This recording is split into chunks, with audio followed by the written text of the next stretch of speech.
Okay, so my name's Chris, and this is Junior. We work for a company called Investors Digital. They're an agency that primarily works in the corporate scene, so FTSE 100, 250, that sort of type of companies. So very mixed, ad hoc bunch of companies. Is he okay? Are you good? You just can't hear me? Is that what it is? Okay, great. Just checking. So we're going to talk to you about using a design system as a framework. And we're not going to tell you how a design system works because we feel that you'd probably know a lot about this already. We're actually going to show you how we've been using a design system as part of a framework as an agency, because it's quite common to get it as an internal. Okay, next slide. Okay, so this is what we're going to talk about. I just said it. Next slide. Cool. So how do we at Investors Digital utilize a design system approach? The thing about where we are as an agency, and some of you might work in agencies or you might work in-house at a company, and the differences are that we have a lot of different clients, and they have a lot of different industries, a lot of different ways of saying things, a lot of different ways of looking in different ways. So we have to consider that at the same time, and their budgets and the time frames they have.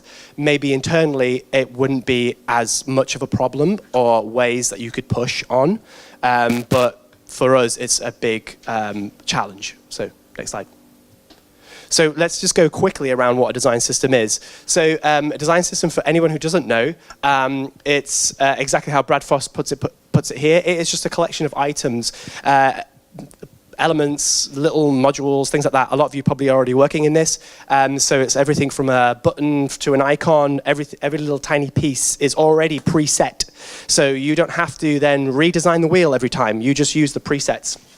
And next slide. So it sort of looks a bit like this. So you've got loads of you know exactly what all your buttons do, all the hover states, everything else. You've got the button groups, you've got drop downs, you've got different ways of pop-ups work, everything from navigation, everything is already preset. That's kind of how a design system works.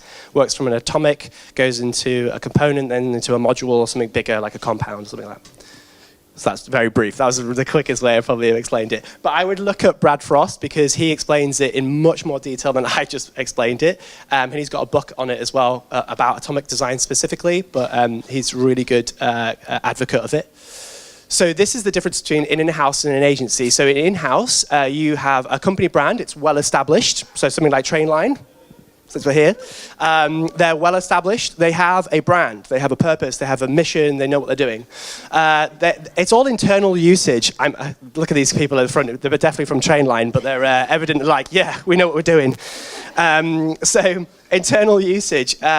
Obviously, everybody inside of Trainline is going to use this system, so it's absolutely fine. Like, everybody can pass it around. Everyone can just walk up, go over and talk to the other person, say, this is the system, work on it.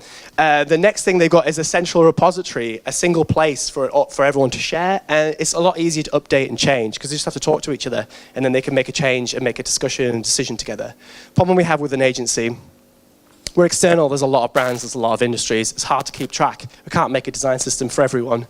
It's time consuming, obviously, like you have to put in the work and the effort for it, but for an agency setting, we have set timelines. We can't just make a massive system because we feel it's necessary. It's because they have time. They might say you've got 2 or 3 months, or you might have 2 weeks, so we have to factor that in. The first thing to be cut out of a client budget is probably a design system. Out of everything else, it's probably the least thing they care about because to them it's just a design thing. They don't really know what it is, and that could be part of educating.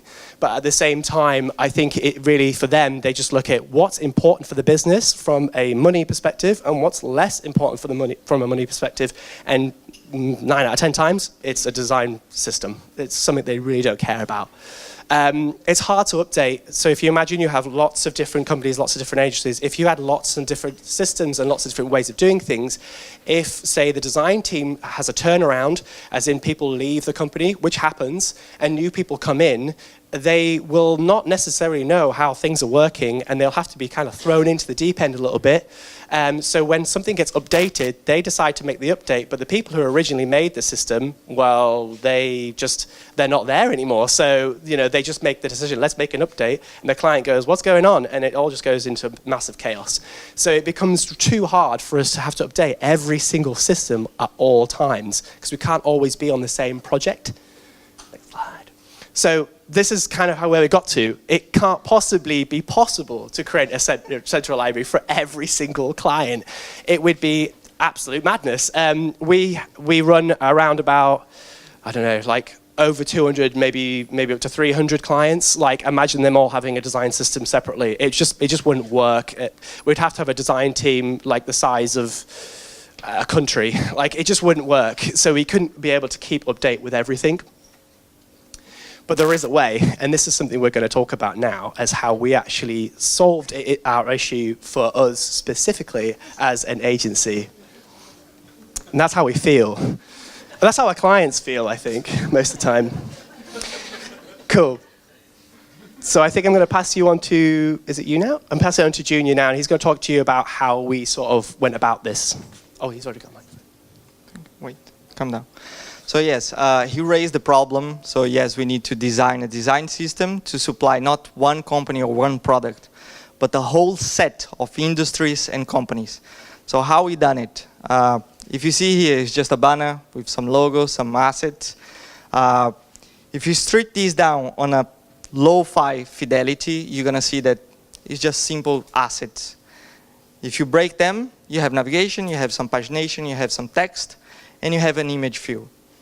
So this is what we call atoms.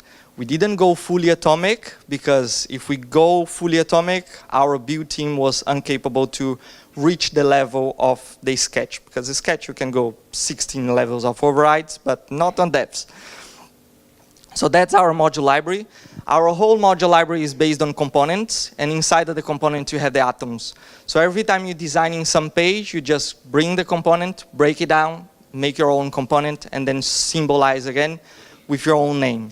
So you have these loads of flexibility. So each module, it can be 1,000 modules. And then we had to test these. So that's the file management on Sketch. We had pretty much defined naming system, file structure, how they behave and how they connect with each other. So if you alter a color on the system, it's going to alter throughout. If you alter a button, it's going to alter in the whole system. So even images or colors, anything you alter in one place, it's going to alter throughout the whole module. Our module library at the moment has like 150 symbols or more. Yeah, maybe more than that. Yeah, more than that, yeah. We've got these T's, which is probably going to confuse a lot of people, but because our product is built on tiers, so obviously if a client comes along, has a specific budget, we put them in a tier bracket. So therefore they actually get a certain amount of, they get a set amount of the sort of modules that are associated with it to go with their budget, essentially. Yeah, and our tiers as well, we define how interactive they can be. So tier 1, for example, is just as it is. Drag and drop, that's your product. You don't complain. We change colors, we change fonts. Tier 2, you get more flexibility of sizes, you get more flexibility of fonts and interactions. And Tier 3, it's a balance between modular and bespoke. So you can just break the symbol and create a new one. So you can't add assets. So for example, if you have a banner with content and an icon, you cannot add the second icon because that's not the module. The module is an image view, an icon, and a text. If you add another thing, it's a new module. So we don't add stuff. We remove stuff or we change sizes. But then you can ask yourself, like, how you can get creative with a symbol like this, because there is loads of constraints on build, there is loads of constraints on design, and then you start to change stuff, and they're like, they're gonna be able to build these, maybe not. This is a different module. Sometimes you start to change so much that you look like, and it's like, that's not the same module anymore. It's a different one. And for the build, the most constraint is how interactive that will be, because the base module has an interaction on it. If you change size, how the interaction will behave on it. So we had to test with designers. So we had 30 minutes, same brief. Everyone needs to design a homepage in 30 minutes. I know it's a challenge, but you know we are aggressive. We're confident. So they had to use the library. And we were surprised with the results, to be honest. So that's the results in 30 minutes. Everyone using the same library, same briefing, same color assets. It's completely different, the results. The designs are completely different designs. You can use for different purposes. And using the same assets. As you can see, it's flexible. You can change, but there is some constraints. So as you can see, these are two different banners. They're using different assets. But these came from an asset that is called banner number 1, and this is called from a banner number 2. So you cannot just grab these because, oh, this is nice. So I'm going to add these on this one and then remove this one. Then you're creating a new banner. So it's not part of the module library anymore.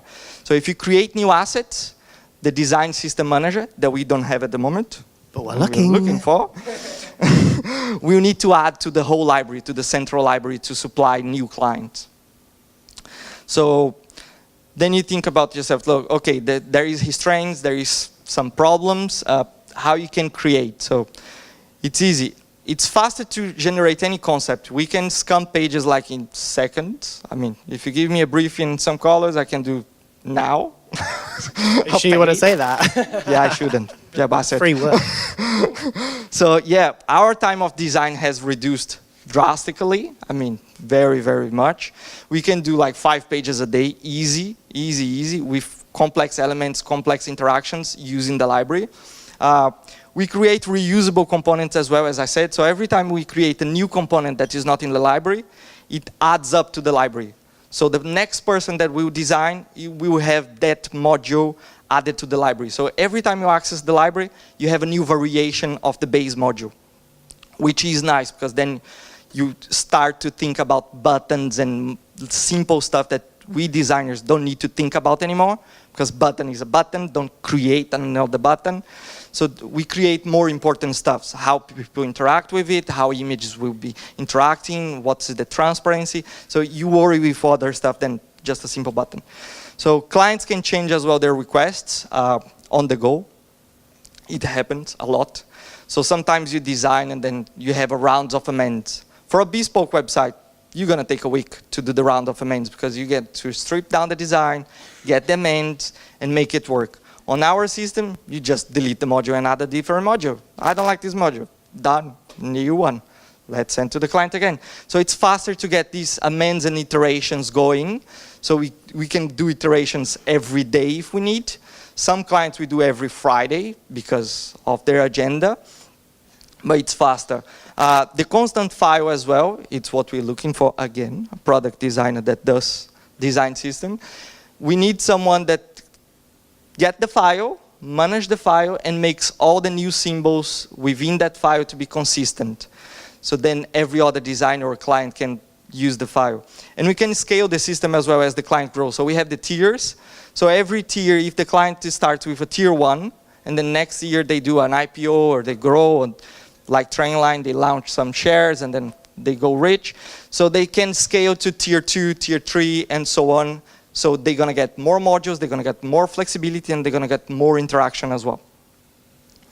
But the reality is a bit harsh. I mean, it's all fun, it's all atomic, it's all flexible. But you couldn't really be atomic. Because Sketch, yes, you can go atomic. You do overrides, you go atomic. But devs, they are not as ready as we expected to go fully atomic. They have loads of assets there, but they are not that atomic. As soon as you change a button, for them, it's a new module. For us, it's just a pixel for the left. So for them, it's not that easy. So yeah, that's the lot. I mean, it's we've been building for 9 months now, the system. The system is still growing. Clients are still generating requests, and we're still generating new modules. And the reality is, it's far from perfect, the library. But we are trying to consolidate as much as we can. As designers, we need to consolidate and iterate every single week.